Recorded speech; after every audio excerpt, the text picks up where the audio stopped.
Pagājušā gada vasarā vētras laikā mums sabruka telts un dzelzs puļķi salūza uz pusēm. Un es mēģināšu ar 3D printeru palīdzību viņus salabot. Skatāmies, kā būs.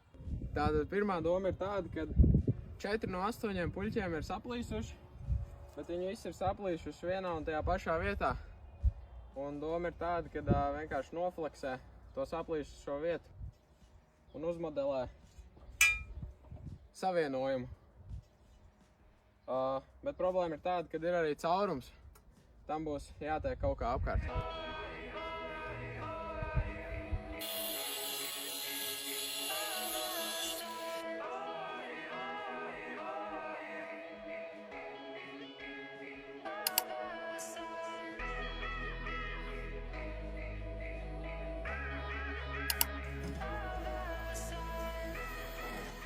Tātad detaļa ir izprintējusies.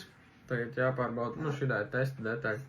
Pēc tam es viņu izprintējuši izturīgākā materiālā. Tā, lai redzētu, vai viss dara vispār. Tas būtības. Viss ir labi. Tagad tikai jāizmēra. Viss ir baigi labi. Garums ir 145 cm un caurums ir 40 cm no ārējās malas. Tā kā viss labi. Un 5 stundas un 200 gramu plasmas vēlāk mums ir gatava detaļa. Printēju viņu pēc gājot, tas ir mehāniski izturīgs. Un izturīgs arī pret UV starojumu, tā kā saulē viņš nedegradēsies. Tagad tikai viss jāstelē kopā.